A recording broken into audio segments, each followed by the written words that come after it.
right, now we're going to have a look at one of the presets in the text entry and type. So here you can see you can choose the text type. I've got some dummy text in this preset called my text. If I run it, it enters my text in Sibelius, which is great and fine, but you'll want to customize these obviously with your own value. So let's try another one. This one's technique text, and you can use this for pizzicato, that's fine.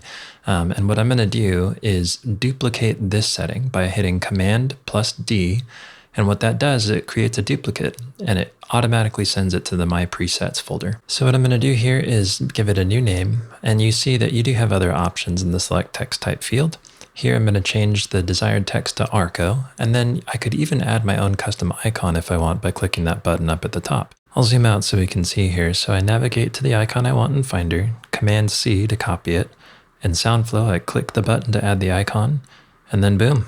There it is. Now that the Arco preset is made, let's run it just to make sure it actually works over here. So we'll make a selection, delete the text I entered prior, and let's do the opposite of pizzicato and run this preset of Arco.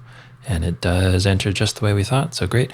And you don't want to have to click that run preset button every time. There's a better way to do this. So what I'm going to do is go over to the My Packages. I'll click the new button, and then I'm going to create a new package, and we'll just label this something like Scott's SE stuff, SE for Sibelius Control. And within that, I'll make a deck. Let's name it something descriptive, like Sibelius string text. So I've got my deck. What I'm going to do next is assign something to these buttons. So I'll pin the deck, and what that allows me to do is navigate back to the command templates folder, and the deck doesn't disappear from that right-hand side. Now I'll go and find my preset. There it is, Arco, and then I'll drag it over to the button I want it to appear on.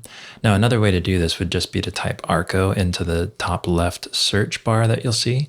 But anyways, what we're going to do next is just show you can change the text on this button if you want. You could even get rid of the icon or change it there. Sibelius is pretty intuitive that way. So what I'm going to do is assign it to this machine, which means my Mac. And when I show the deck, it appears on my screen. And the nice thing about that is that it's scalable. Now we're going to run it by clicking the button, and Arco appears. Again, you could have this deck displayed on your computer, or you could assign a different device like your Stream Deck or an iPhone. So let's repeat the process. I'll make another deck in my package, and then I'll call it Advanced Filter Notes. Wait for it to appear. Perfect. I'll pin it so that it doesn't disappear. I will go to my Command Templates folder, open up Advanced Filter Notes and Chords.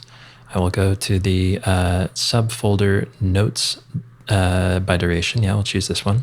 And then all I got to do is drag these over. And I'll speed this footage up so you don't have to watch me tediously drag these over. But that's really all there is to it. Put them in the order you want, and then launch the deck, and then run the command. So there it goes. It's going to find the quarter notes just like we clicked. Got them all. So yeah, like I say, it's pretty easy. You just drag the button over. Let's do another one. We'll click slashed, drag that over to the deck in Soundflow. You notice it appears on the floating deck that's displayed. We run it. It's going to catch all the slash notes. As a final note, I'll just remind you can show these on multiple devices. And then the button at the bottom just determines whether or not you'll see this deck you've just created shown as available within the Soundflow app on your phone, tablet, Stream Deck, etc. Unchecked just means you'll launch it manually from Soundflow.